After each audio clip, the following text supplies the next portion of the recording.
నిజమైన జర్నలిస్టులను కాపాడుకుంటాం, ప్రజల కోసం పనిచేసే వాళ్లకు అన్ని విధాలుగా సహకారం. CM Revanth Reddy accreditation health కార్డులు ఇస్తాం. ఇందుకు మీడియా అకాడమీ కొత్త గైడ్లైన్స్ రూపొందించాలి. కొన్ని పార్టీ పత్రికల్లోని జర్నలిస్టులు యజమానుల కోసమే పనిచేస్తున్నారు. భాష విషయంలో సీఎం హోదాను కూడా అవమానిస్తున్నారు. ఆ ట్యూబ్ ఈ ట్యూబ్ అంటూ ఇష్టం ఉన్నట్టుగా చేస్తున్నారని వ్యాఖ్య.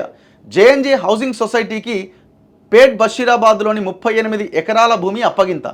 మిగతా అర్హులైన జర్నలిస్టులకు ఫ్యూచర్ సిటీలో ఇండ్ల జాగాలిస్తామని హామీ. మీడియా అకాడమీకి 10 కోట్లు. జర్నలిస్టుల అక్రిడిటేషన్, ఆరోగ్య భద్రతా కార్డులు, ఇతర సమస్యల శాశ్వత పరిష్కారం కోసం మీడియా అకాడమీ కొత్త విధి విధానాలు తయారు చేయాలని రేవంత్ రెడ్డి అన్నారు. నిరుపేద జర్నలిస్టులకు ఆర్థిక సహాయం చేసేందుకు, మరణించిన జర్నలిస్టు కుటుంబాలను ఆదుకునేందుకు, జర్నలిస్టుల్లో వృత్తి నైపుణ్యం పెంచే శిక్షణా కార్యక్రమాల కోసం తక్షణ సహాయంగా స్పెషల్ డెవలప్మెంట్ ఫండ్స్ నుంచి మీడియా అకాడమీకి 10 కోట్లు కేటాయిస్తున్నట్టు ఆయన ప్రకటించారు. బాగానే ఉంది, అన్నీ బాగానే ఉన్నాయి. కానీ నిన్న రేవంత్ రెడ్డి గారు ఇవన్నీ వెనక్కి వెళ్ళిపోయినాయి. ఆయన మాట్లాడిన వ్యాఖ్యలు ప్రధానంగా హైలైట్ అవుతున్నాయి. ఏమని ఆయన ఏం మాట్లాడిండు? యూట్యూబ్ ఛానళ్ళ మీద ఆయన మాట్లాడిండు.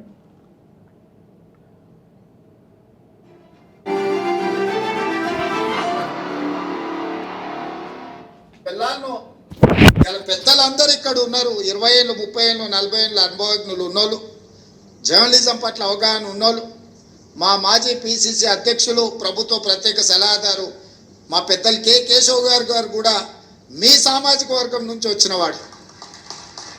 ఇవాళ వాళ్ళ కూతురుగా మేయర్గా వారు ఇక్కడ ఉన్నారు.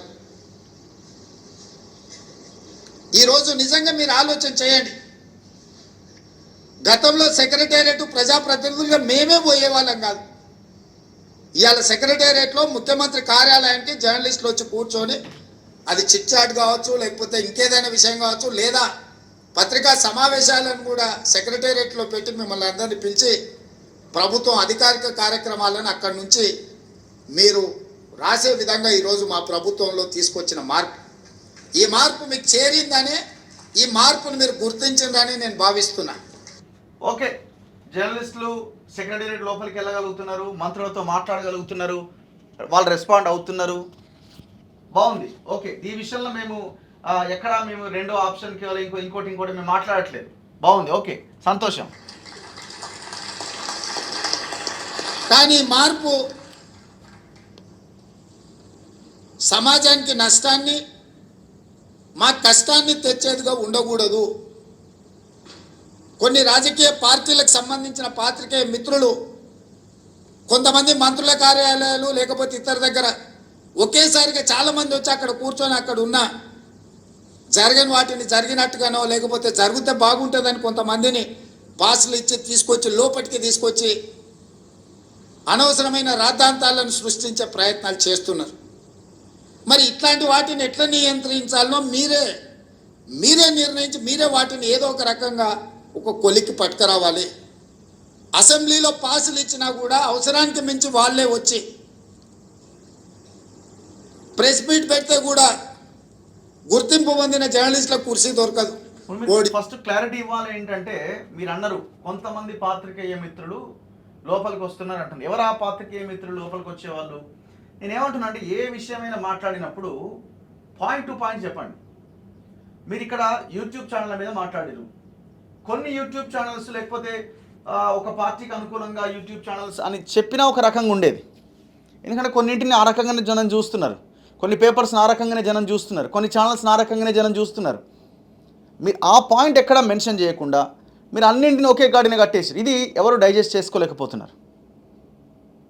నేను ఏమంటున్నా అంటే, మీరు మాట్లాడేది నేను ఫస్ట్. వాడు యూట్యూబ్ అంటాడు, వాడు ఆ ట్యూబ్ అంటాడు, వాడు యూట్యూబ్ అంటాడు, వాడు వచ్చి మొదటి సీట్లలో కూర్చుంటాడు. వాళ్ళు ఏం అడుగుతారో వాళ్ళకి మేము ఏం చెప్పాలో మాకు అర్థం కాదు. ఇది మాకే కాదు, మీకు కూడా. నాకు తెలిసి ఒకప్పుడు నేను చాలామంది జర్నలిస్ట్ మిత్రులు నాకు ఉన్నారు.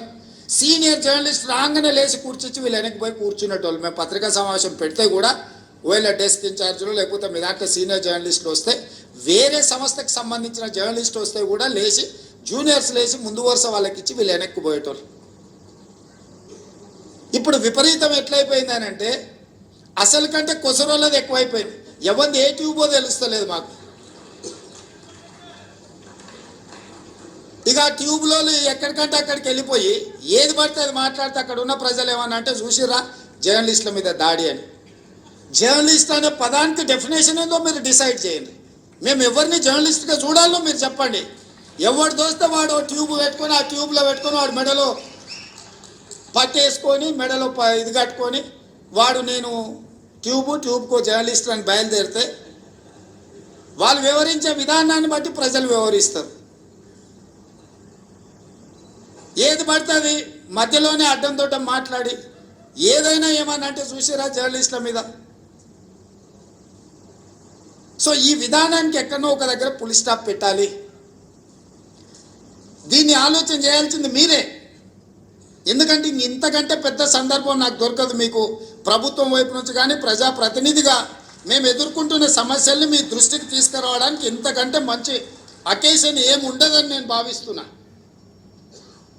అక్రిడేషన్ కార్డుల గురించి పెద్దలు శ్రీనివాసరెడ్డి గారు చెప్పారు. ఇద్దరు శ్రీనివాసరెడ్డి స్క్వేర్ ఈరోజు మీ సమస్యల్ని మీ ముందర పెట్టారు. నిజమైన జర్నలిస్టును ఒక్కరిని కూడా అగౌరవపరచాలన్న ఆలోచన కానీ వాళ్ళకి అక్రిడేషన్ కార్డులు కానీ ఆరోగ్య భద్రత కార్డు కానీ ఇంటి పట్టాల విషయంలో కానీ మీకు ఎలాంటి నష్టం జరగకుండా చూసే బాధ్యత ఈ ప్రభుత్వం అని చెప్పి నేను మీకు మాట ఇస్తున్నా.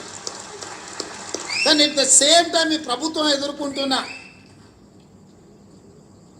అనవసరమైన రాద్ధాంతాలను నియంత్రించాల్సిన బాధ్యత మీ మీద ఉన్నది. మీరు డిఫైన్ చేయండి ఎవరిని జర్నలిస్ట్గా మేము గుర్తించాలి, ఆ జర్నలిస్ట్కి ఉన్న ఎథికల్ లైన్ ఏంది, ఏ హద్దు దాటకుండా జర్నలిస్టు ఉండాలి, ఆ జర్నలిస్టు హద్దు దాటి వివరించినప్పుడు ఎదురుగున్నోడికి క్షణికావేశానికి లోనైనప్పుడు జరిగే పరిస్థితులు ఎట్లా ఉంటాయి, వీటన్నిటిని కూడా మనము ఆలోచన చేసి ఒక పరిష్కారం చూపించుకోవాల్సిన బాధ్యత. సో ఇప్పుడు రేవంత్ రెడ్డి గారు ఏం చెప్తున్నారంటే ఒక ఎథికల్ లైన్ని డిసైడ్ చేయండి, ఆ ఎథికల్ లైన్ ఎలా ఉండాలో మీరే చెప్పండి అని అడుగుతున్నారు. నేను అనుకుంటున్నా ఏంటంటే ఆయన చేసిన వ్యాఖ్యలు ఈ మధ్యకాలంలో కొంతమంది వేరే వాళ్ళకి సంబంధించిన విలేజ్కి వెళ్ళి చేసిన దాని మీద, లేకపోతే వాళ్ళు వెళ్ళి వాళ్ళ మీద దాడి చేయడం, ఇట్లాంటి వాటి మీద ఆయన మాట్లాడినట్టుగా కనబడతా ఉన్నది. ఏదేమైనా మీరు ఒక పాయింట్ చెప్పేటప్పుడు మీరు పర్టికులర్ వీళ్ళ కోసం మేము మాట్లాడుతున్నాం, వీళ్ళ గురించి మేము చెప్తున్నాం అని చెప్పాలా. మీరు టోటల్ ఒక యూట్యూబ్ని అందరిని ఒక గాడిన కట్టేసినట్టుగా కనిపిస్తూ ఉన్నది. మేము కూడా ఏమి ఇమీడియట్గా రాగానే యూట్యూబ్ ఏం స్టార్ట్ చేయలేదు. 15 సంవత్సరాల కెరీర్లో మేము ఎక్కడి నుంచి ఛానళ్ళ నుంచి పనిచేసుకుంటూ వచ్చినాం. అట్లా చాలామంది ఉన్నారు. ఇప్పుడు నేషనల్లో ఎంతోమంది ఉన్నారు కదా, రవీష్ కుమార్ కానీ లేకపోతే ఇంకా చాలామంది అందరూ యూట్యూబ్లు వాళ్ళేమో అప్పటికప్పుడు యూట్యూబ్లు పెట్టిన వాళ్ళ, మరి వాళ్ళని కూడా ఇదే ఘాటిన కడదామా? జనరల్గా చెప్తున్నాను. ఇప్పుడు బేసిక్గా ఒక పాయింట్ చూడండి, ఆల్ న్యూస్ ఛానల్స్ యూట్యూబ్ మీదనే ఆధారపడుతున్నాయి. మీరు గమనించండి ఒకసారి. మీరు TV9 కానీ లేకపోతే ABN కానీ మిగతా ఛానల్స్ దాదాపు 1 కోటి నుంచి 2 కోట్ల రూపాయల వరకు ఓన్లీ యూట్యూబ్ రెవెన్యూ ద్వారా డబ్బులు ఆర్జిస్తున్నాయి. అంటే ఇవన్నీ ఇంత అమౌంట్ మిగతా వాళ్ళకి మాలాంటి యూట్యూబ్ ఛానల్స్కి రావు. ఎందుకంటే మాకున్న స్టాఫ్ కానీ లిమిటెడ్ ఈ సిబ్బంది కానీ ఇన్ఫ్రాస్ట్రక్చర్ కానీ దీనివల్ల మేము ఇంత చేయలేము. ఎందుకంటే ఒక్కొక్కరు దాదాపు 30 నుంచి 50 ఛానల్స్ ఉన్నాయి వీళ్ళందరికీ. ఒక్కొక్క దాంట్లో లైవ్లు పెడుతుంటారు, రకరకాల ఒక వీడియోని 3-4 ఛానల్స్లో అప్లోడ్ చేస్తూ ఉంటారు. మరి వీళ్ళంతా ఈ న్యూస్ ఛానల్స్ అంతా ఇదే యూట్యూబ్ మీద ఆధారపడి బతుకుతున్నాయి. గుర్తించాలి ఈ విషయాన్ని కూడా. టీవీలు చూసే వాళ్ళు ఇప్పుడు ఏదైతే శాటిలైట్ ఛానల్స్ ఉన్నాయో టీవీలు చూసే వాళ్ళు టీవీ పెట్టి చూస్తున్నారా? ఫోన్ తీసుకుంటున్నారు, అదే యూట్యూబ్కి వెళ్తున్నారు, ఆయనకు కావాల్సిన ఛానల్ని టైప్ చేసుకుంటూ ఆ ఛానల్ చూస్తున్నారు. ఎక్కడ చూస్తున్నారు? జనం కూడా యూట్యూబ్లోనే చూస్తున్నారు. టీవీలు ఆన్ చేసే వాళ్ళు ఇవాళ ఎంతమంది? అండ్ దట్టు ఇంకొకటి, టీవీ ఆన్ చేసిన తర్వాత కూడా ఒకవేళ ఇంట్లో టీవీ ఉన్నా టీవీకి ఇంటర్నెట్ ఉంటే యూట్యూబ్ ఆన్ చేసే చూస్తున్నాడు. సో అందుకే యూట్యూబ్ని అదేదో మొత్తం ఇది అసలు ఇదేదో సంఘ విద్రోహ శక్తుల కేంద్రంగా మారిందని ఇంకోటి రకంగా ఎవరు భావించినది తప్పు అవుతుంది. ఫస్ట్ మీరు ఏంటంటే మీరు అంటున్నారు కదా జర్నలిస్ట్ని డిఫైన్ చేయండి అని అంటున్నారు కదా, ఫస్ట్ మీరు ఎవరి గురించి మాట్లాడుతున్నారో మీరు ఫస్ట్ డిఫైన్ చేయండి. ఏ జర్నలిస్ట్ని ఉద్దేశించి మాట్లాడుతున్నారో, ఏ యూట్యూబర్స్ని ఉద్దేశించి మాట్లాడుతున్నారో డిఫైన్ చేయండి. నేనేమంటున్నా, మీరు అంటున్నారు యూట్యూబర్స్లో కొన్ని పార్టీలకు అనుకూలంగా ఉన్న వాళ్ళు ఉండొచ్చు. ఛానల్స్లో లేవా పార్టీలకు అనుకూలంగా ఉన్నవి? ఏ పార్టీకి ఆ డబ్బా? పేపర్స్ లేవా? ఏ పార్టీ కాదు, ఎవడు గవర్నమెంట్లో ఉంటే వానికి డబ్బా కొట్టుడే. ఇప్పుడు మొన్నటిదాకా బీఆర్ఎస్కి ప్రచారం చేసిన పేపర్లన్నీ, ఇవన్నీ పేపర్లు అంతే కదా, జై జై అనే రాసినాయి కదా. ఇప్పుడు మీరు అధికారంలోకి వచ్చిన తర్వాత మీకు జై కొడుతున్నారు.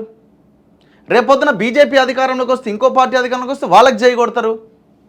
అసలు ఎవరివి పత్రికలు పేపర్లని? ఫస్ట్ ఇది క్వశ్చన్కి ఆన్సర్ చెప్పండి. మనం తెలంగాణలో ఉండి మాట్లాడుతున్నాం. మీరంటున్న ఈ ఛానల్స్, మీరంటున్న ఈ యాజమాన్యాలు ఎవరివి? ఇవన్నీ ఎన్ని వందల వేల కోట్ల రూపాయలు సంపాదించారు? మీరు అంటున్నారు కదా ఇది మాకు జర్నలిస్టులకు ఇళ్ల స్థలాలని. ఛానల్ యజమానులే హౌసింగ్ సొసైటీల పేరుతోటి పెద్ద ఎత్తున కబ్జాలు చేసి కోట్ల రూపాయలు కూడా పెట్టుకున్నారు ఈ ఆంధ్ర మీడియా యాజమాన్యాలు. ఇందులో జర్నలిస్టులకు సంబంధం లేదు. వాళ్ళు ఏదో ఆ నెలకు వచ్చే జీతం దాని మీద ఆధారపడేదో ప్రజల కోసం పనిచేస్తూ ఉంటారు. వాళ్ళని యాజమాన్యాలకు ముడిపెట్టకండి దయచేసి. మరి యాజమాన్యాలు ఈ టీవీలను ఎవరి చేతిలో ఉన్నాయి? పేపర్స్ అన్ని ఎవరి చేతిలో ఉన్నాయి? ఇప్పుడు యూట్యూబర్స్ ఆర్ట్యూబ్ ఈట్యూబ్ అన్నప్పుడు మరి అదే యూట్యూబ్ల మీద ఆధారపడే ఛానళ్ళు పనిచేస్తున్నాయి. యూట్యూబ్నేమి ఛానళ్ళు నెగ్లెక్ట్ చేయలే. యూట్యూబ్లోనే వాళ్ళు కూడా దాన్నే వాడుకుంటున్నారు, దాన్ని కేంద్రంగానే వాడుకుంటున్నారు.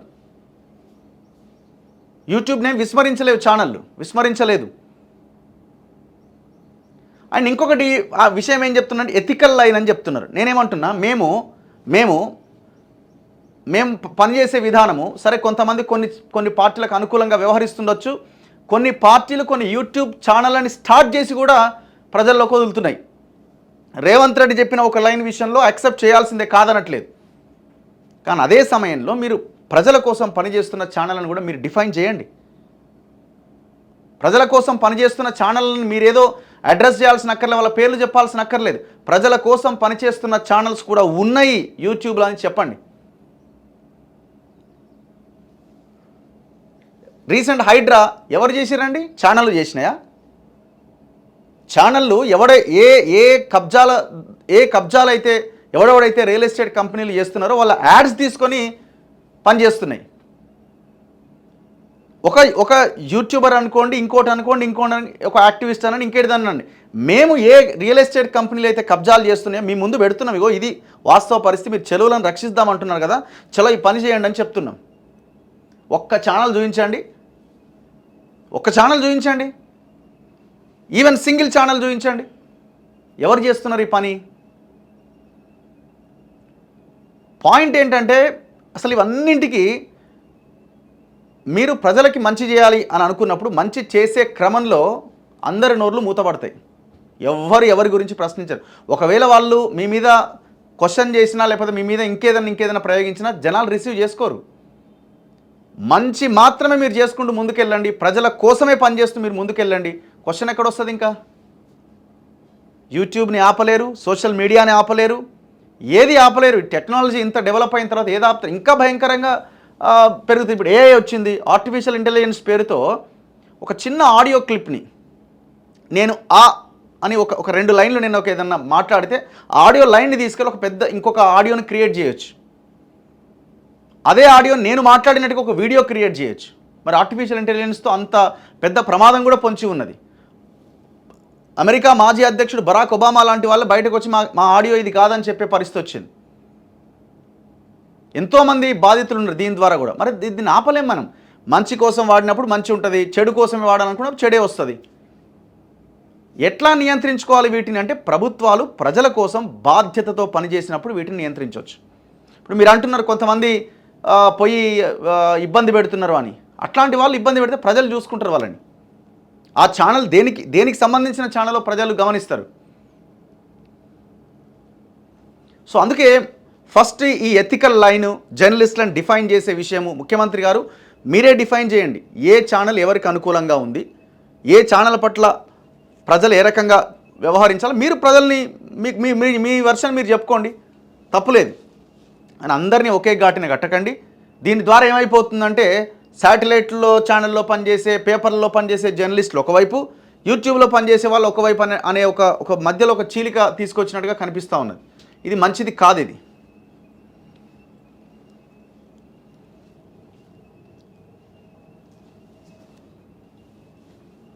సో ఇది నిన్న రేవంత్ రెడ్డి గారు చేసిన వ్యాఖ్యలు. ఏదేమైనా ఆయన చెప్పిన దాంట్లో యాక్సెప్ట్ చేయాల్సింది ఏంటంటే కొన్ని యూట్యూబ్ ఛానల్స్ గత బీఆర్ఎస్ ప్రభుత్వము ఆ పార్టీ కోట్ల రూపాయలు ఇచ్చి నడిపిస్తున్నది కొన్నింటిని. దాంట్లో డౌట్ పడాల్సిన అక్కర్లేదు. దాదాపు ఒక 20-30 ఛానల్స్ ఉన్నాయి అట్లా.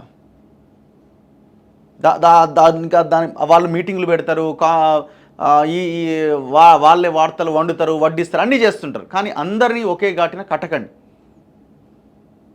అండ్ ఇంకొకటి, ఎవరి మీద దాడులు చేయాల్సిన అక్కర్లేదు.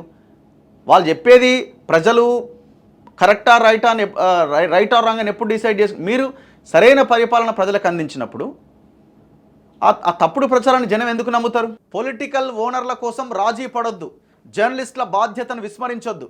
సీఎం హోదాలో ఎవరున్నా గౌరవించడం పత్రికల బాధ్యత. పార్టీలే పత్రికలు పెట్టి జర్నలిస్టులను కార్యకర్తలుగా మలుచుకున్నాయి.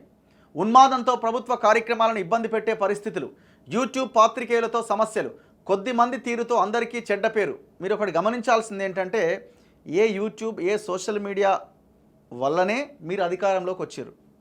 ఒకవేళ కేవలం శాటిలైట్ ఛానళ్ళు పత్రికలు మాత్రమే ఉంటే మీకు అధికారమే లేదు అసలు.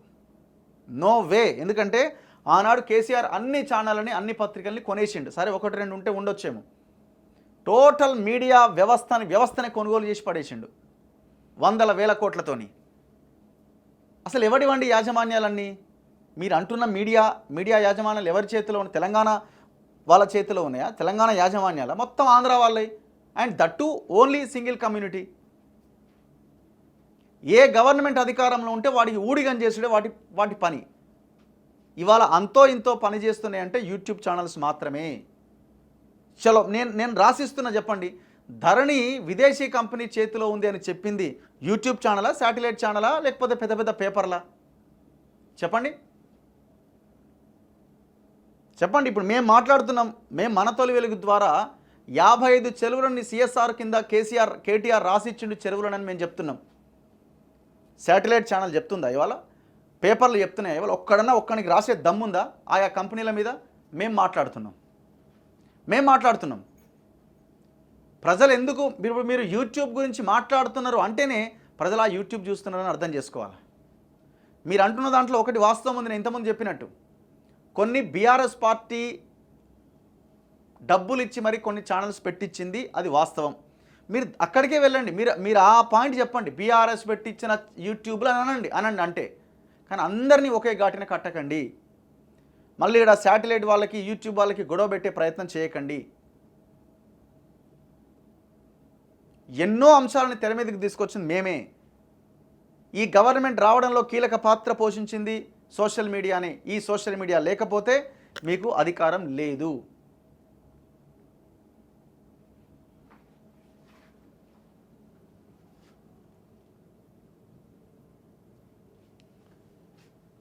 అండ్ నేను ఇంకొకటి కూడా చెప్తున్నా. ఇదే మీడియా ఛానల్ యాజమాన్యాలు జూబ్లీహిల్స్ హౌసింగ్ సొసైటీ పేరుతో చేసిన కబ్జాల లెక్క తేల్చండి రేవంత్ రెడ్డి గారు. తేల్చండి. కోట్ల రూపాయలు సంపాదించండి ఒక్కొక్కడు. డ్రైవర్లుగా ఉన్నోళ్ళు, డ్రైవర్లుగా పనిచేసిన పెద్ద పెద్ద స్థానాలు అధిరోహించారు. ఎక్కడి నుంచి వచ్చిన వీళ్ళకి ఆస్తులు? ఒక్కొక్కడికి ఫామ్ హౌజులు ఉన్నాయి. ఎక్కడి నుంచి వచ్చిన ఈ ఆస్తులు? మీడియా ఛానల్ కదా, వీళ్ళు చేస్తున్నది సేవ కదా.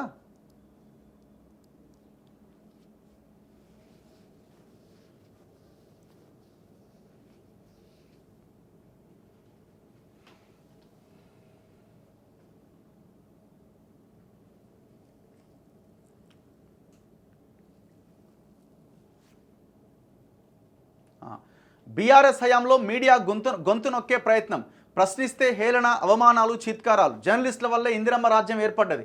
ఇచ్చిన మాట నిలబెట్టుకున్నాం, ఇండ్ల స్థలాలు ఇచ్చాం. పొంగులేటి శ్రీనివాసరెడ్డి. అర్హులందరికీ అక్రిడిటేషన్ కార్డులు. చాలా జిల్లాల్లో బోగస్ జర్నలిస్టులు ఉన్నట్టు ఆరోపణలు. కార్డులు అమ్ముకుంటున్నట్టు ఫిర్యాదులు. Media academy chairman Srinivasa Reddy. ఇవన్నీ నడుస్తూనే ఉన్నాయి. గతంలో నడిచినాయి, ఇప్పుడు కూడా నడుస్తూనే ఉన్నాయి. కాదని ఎవరు అంటలేదు. మీరే తేల్చండి వాట్ ఈజ్ వాట్ అన్నది. ఇప్పుడు పెద్ద పెద్ద నేషనల్ స్థాయి జర్నలిస్టులే వాళ్ళు ఆ యాజమాన్యాల తీరు నచ్చక బయటకు వచ్చి యూట్యూబ్ ఛానల్ పెట్టుకొని వాళ్ళు ప్రజల కోసం పనిచేస్తున్నారు. ఎంతమంది లేరండి నేషనల్లో కూడా, హిందీలో కూడా, హిందీ ఇంగ్లీష్లో కూడా ఎంతోమంది పెట్టుకున్న వాళ్ళు ఉన్నారు కదా. మరి వాళ్ళు జర్నలిస్టులను కాదని వదిలేద్దామా? వాళ్ళు ఈ సమాజం కోసం వాళ్ళు చేస్తున్న సేవ ఏంటి? చాలా గొప్పదే కదా. వాళ్ళు మాట్లాడితే కొన్ని మిలియన్ల మంది ప్రజలు చూస్తున్నారు కదా.